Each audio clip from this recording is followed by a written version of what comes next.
Hello, happy to see you on our channel again. Today we give you a piece of breaking news from a royal commentator. Meghan Markle's disgusting behavior is not as good as that of a 5-year-old, and the Queen was furious.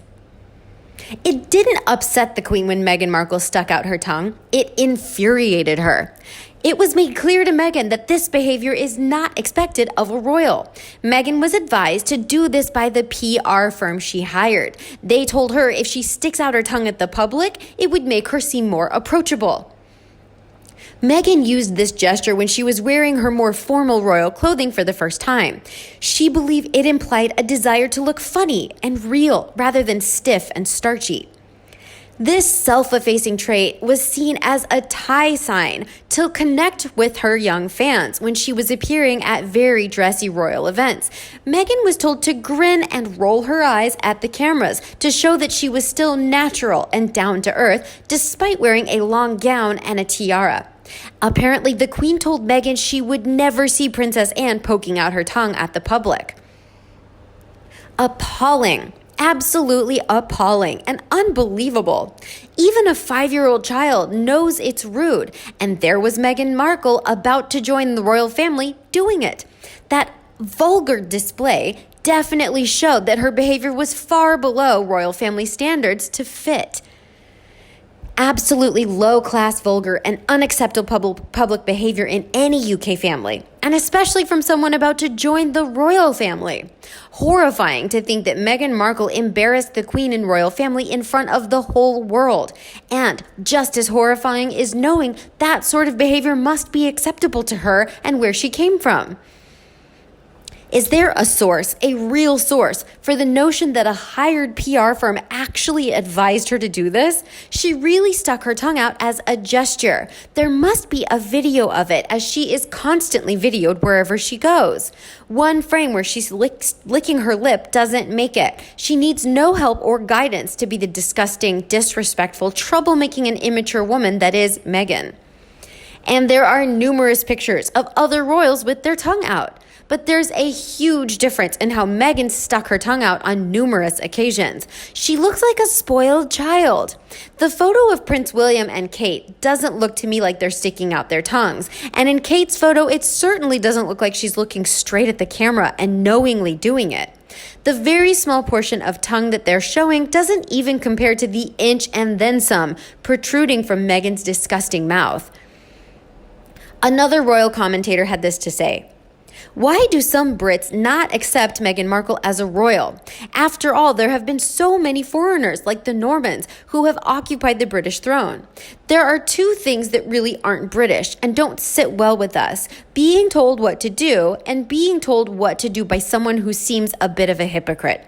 Being stereotypically British is what we require from our royalty. We've had foreign-born royalty before. It's really no big deal, except to a small, noisy group of Little Englanders who couldn't fill a football stadium if they stopped drinking, fighting, and getting arrested long enough to all be in one place at one time. Some elements of the press like to join in their noisiness. Some just like to stir the pot. As the Princess of Woke, telling us all what to do, that and the next thing, it didn't sit well with a lot of people, simply because you can't really evaluate any culture until you've been immersed in it for a while. How can she judge us if she doesn't really know us? I'm flabbergasted about Meghan Markle, see as perfectly normal. But if I were to suddenly marry some Trump and start pontificating about it all, I'd rightly be told to shove off, shut my mouth, and learn a bit more about what makes America tick before having the audacity to judge. Even having done that, if every single utterance that fell from my lips was wholly negative, was wholly "the US is awful," they would tire of me rapidly. Smiling, waving, accepting posies from little girls, telling everyone it'll all be okay in the end, that's the heart of the job description. If you're going to tell people to be environmentally friendly while swanning around in a fleet of massive SUVs, private jetting it everywhere, while telling all of us to stop flying, having a seemingly never-ending seamless series of conjoined overseas jollies, while telling the proletariat that the pressures on the environment mean we must stay in the wet and miserable UK for our holes, That smacks of hypocrisy, and we don't have much truck with that sort of thing. A royal fan from the US had this to say: Meghan Markle backed Clinton in 2016. Is her next endorsement doomed? Remember when Meghan Markle backed Clinton in 2016? Yeah, how did that work out for her? Will 2020 be any different as she speaks up again? It seems that fans of Meghan Markle, not to mention certain sections of the mainstream media, are losing their collective minds over the former royal being outspoken on the upcoming U.S. elections. You'd think that no other celebrity figure ever made their political opinions known. You'd think that Meghan Markle had never made her political opinions known. That's right, Meghan was as outspoken back in 2016 as she is just now. To the surprise of absolutely no one, Meghan Markle is no fan of Donald Trump. Hey, she's not alone. Trump has more than his fair share of critics. Back in 2016, when the current U.S. president was considered a long shot to beat seasoned politician Hillary Clinton, Meghan made her views known on The Nightly Show with Larry Wilmore. So repulsed by the idea of a Trump presidency was the Duchess of Difficult that she hinted at leaving the country if he won. We film suits in Toronto, as I might say in Canada. Of course, this was never going to be the case. Celebrities, much like politicians, love nothing better than waxing lyrical about their convictions. But when push comes to shove, they'll do nothing to jeopardize their career and the ability to earn more money. Why do you think Meghan Markle, with the gullible Prince Harry in tow, was so desperate to return to the U.S. this year? Recently, I checked Donald Trump was still president, and yet here you are, Meghan. You dumped your beloved Canada like you would a former husband who doesn't have enough money. Meghan Markle has befriended the losing side in an election before. Does being told what to do by someone like Meghan make people want to vote? I ask that question because I recall Hillary Clinton enjoying the support of people like LeBron James, Lady Gaga, and Beyonce during her campaign for the White House. In the end, that celebrity support did nothing for her. In fact, it's believed in some circles that it was more of a hindrance than a help. Meghan Markle recently spoke out on being part of the When We All Vote campaign, alongside former President Barack Obama's wife, Michelle, saying, if we aren't part of the solution, we're part of the problem. If you aren't going out there and voting, you are complicit. If you are complacent, you are complicit. Now, I'm not sure that using the word complicit is really the best idea when you're trying to convince ordinary people to vote. The term has negative connotations and indeed is defined as involved with others in an activity that is unlawful or morally wrong. Meghan Markle calling into question the moral behavior of others? That's a bit rich, isn't it?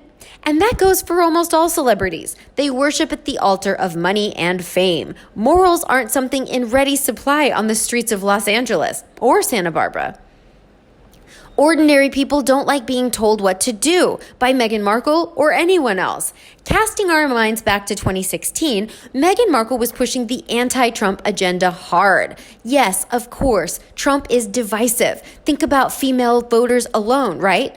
I think it was in 2012 the Republican Party lost the female vote by 12 points. That's a huge number and was as misogynist as Trump is, and so vocal about it. That's a huge chunk of it. Meghan was pretty open about her support for Hillary Clinton, commenting, "You're not just voting for a woman if it's Hillary. Yes, you're voting because she's a woman, but certainly because Trump has made it easy to see that you don't really want that kind of world that he's painting.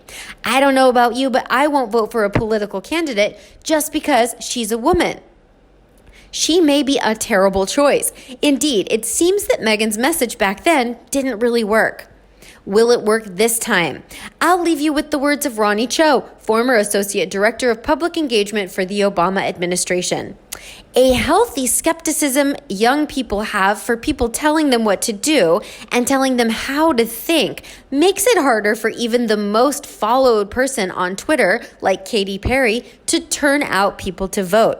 If someone like Katy Perry couldn't make a difference, what makes Meghan Markle think she can? Aside from her sizable ego, of course. How about you? What do you think of Meghan Markle's disgusting behavior? Please let us know in the comment section below. Don't forget to like and share with your own followers. And as always, subscribe to our channel for all the latest news on the royal family, Meghan Markle and Prince Harry right here. Thanks for watching, and we'll see you in the next video.